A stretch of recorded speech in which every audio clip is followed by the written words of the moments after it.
Hey, this is Rob from JTRpodcast.com, and at Essen 2017 I got to play Hypergrid.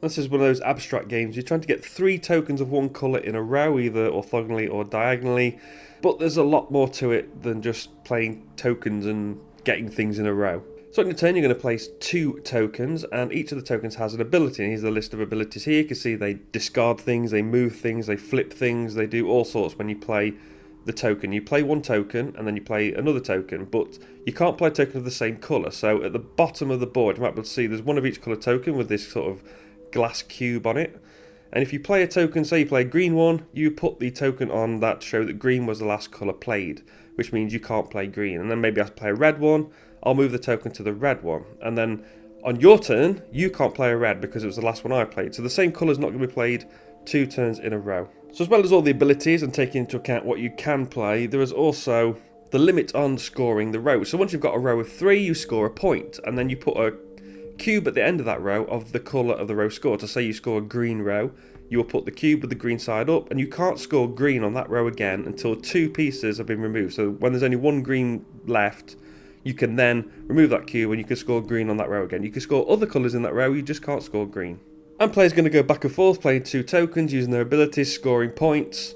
And when one person can't make a legal play with their first move of a round, the game will end. Whoever's got the most points is the winner. And this was very nice. It was a very good game to play.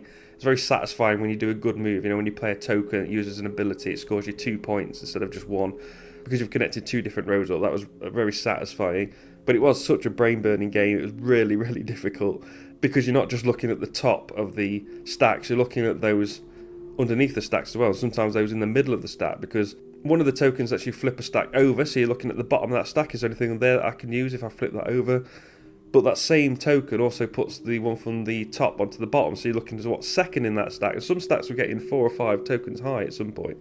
So it was a lot to think about, but it does give you a lot of options and does allow for very creative play, very satisfying creative play.